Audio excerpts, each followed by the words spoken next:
नमस्कार मित्रांनो. जर तुम्ही किंवा तुमच्या घरातील कोणीतरी पी-एस-एल मध्ये गुंतवणूक केली असेल, तर आजचा हा व्हिडिओ शेवटपर्यंत नक्की पहा. कारण पी-एस-एल मनी रिफंड संदर्भात एक अतिशय महत्त्वाचे अपडेट समोर आले आहे. अनेक गुंतवणूकदारांना अजूनही त्यांचे पैसे मिळालेले नाहीत. काहींचे अर्ज रिजेक्ट झाले, काहींचे बँक व्हेरिफिकेशन फेल झाले, तर काही जण आजही रिफंड स्टेटस काय आहे हेच तपासत आहेत. आजच्या या व्हिडिओमध्ये आपण जाणून घेणार आहोत पी-एस-एल प्रकरण नेमके काय आहे? आतापर्यंत किती लोकांना पैसे मिळाले? नवीन अपडेट काय आहे? कोणाला करेक्शन करण्याची संधी आहे? स्टेटस कसा तपासायचा? आणि फसवणूक करणाऱ्या एजंटपासून कसे सावध राहायचे? म्हणून हा व्हिडिओ शेवटपर्यंत नक्की बघा. सर्वात आधी थोडक्यात पी-एस-एल बद्दल समजून घेऊया. पी-एस-एल लिमिटेड या कंपनीने अनेक वर्षे भारतामध्ये लाखो लोकांकडून गुंतवणूक स्वीकारली. लोकांना जमीन योजना आणि आकर्षक परतावा देण्याचे आश्वासन देण्यात आले होते. यानंतर या प्रकरणात गंभीर अनियमितता आढळल्यानंतर सेबीने कारवाई केली. त्यानंतर सर्वोच्च न्यायालयाच्या देखरेखीखाली न्यायमूर्ती आर एम लोढा समितीमार्फत पात्र गुंतवणूकदारांना पैसे परत करण्याची प्रक्रिया सुरू करण्यात आली.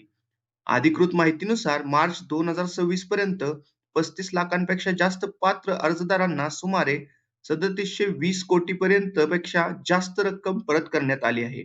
म्हणजे रिफंड प्रक्रिया सुरू आहे. परंतु अजूनही अनेक गुंतवणूकदारांचे अर्ज प्रलंबित आहेत. आता येऊया सर्वात महत्त्वाच्या अपडेटकडे.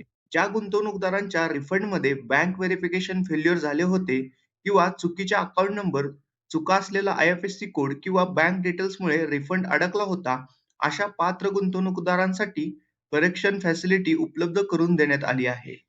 या सुविधेद्वारे बँक डिटेल्स अपडेट करून अर्ज पुन्हा प्रोसेस करता येतो. ही सुविधा प्रत्येक पी-एस-एल गुंतवणूकदारासाठी नाही, मुख्यतः खालील लोकांसाठी आहे.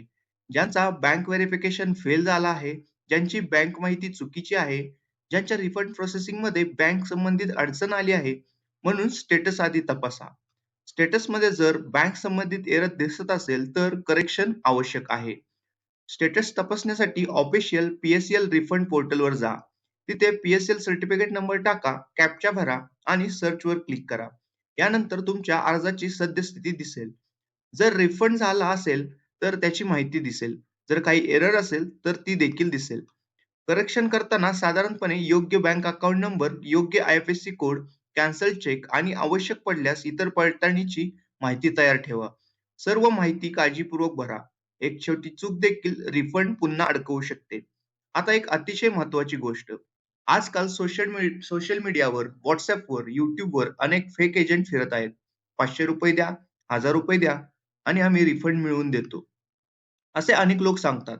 पण लक्षात ठेवा, सेबी कोणत्याही एजंटमार्फत रिफंड देत नाही. फक्त ऑफिशियल पोर्टल वापरा. कोणालाही ओ-टी-पी, पासवर्ड, बँक डिटेल्स किंवा आधार माहिती देऊ नका. अनेक जण विचारतात, आम्ही अजून क्लेम केलेलाच नाही. अशा परिस्थितीत तुमच्या प्रकरणासाठी सध्या अधिकृत सूचना काय हे तपासा. कारण वेगवेगळ्या श्रेणीतील गुंतवणूकदारांसाठी वेगवेगळ्या सूचना लागू असतात. अधिकृत पोर्टलवरील नोटीस नियमित पाहणे महत्त्वाचे आहे. तर मित्रांनो, आजच्या व्हिडिओमधील सर्वात महत्त्वाचे मुद्दे म्हणजे रिफंड प्रक्रिया सुरू आहे. लाखो गुंतवणूकदारांना पैसे मिळाले आहेत. पात्र प्रकरणांमध्ये बँक डिटेल्स करेक्शनची सुविधा उपलब्ध आहे. स्टेटस अधिकृत वेबसाईटवर तपासा. कोणत्याही फेक एजंटवर विश्वास ठेवू नका. जर तुम्हाला हा व्हिडिओ उपयुक्त वाटला असेल तर लाईक करा, शेअर करा आणि आपल्या कुटुंबातील किंवा मित्रपरिवारातील पी-एस-एल गुंतवणूकदारापर्यंत नक्की पोहोचवा. पुढील अशाच सरकारी आणि आर्थिक अपडेट्ससाठी आपल्या चॅनलला सबस्क्राईब करायला विसरू नका.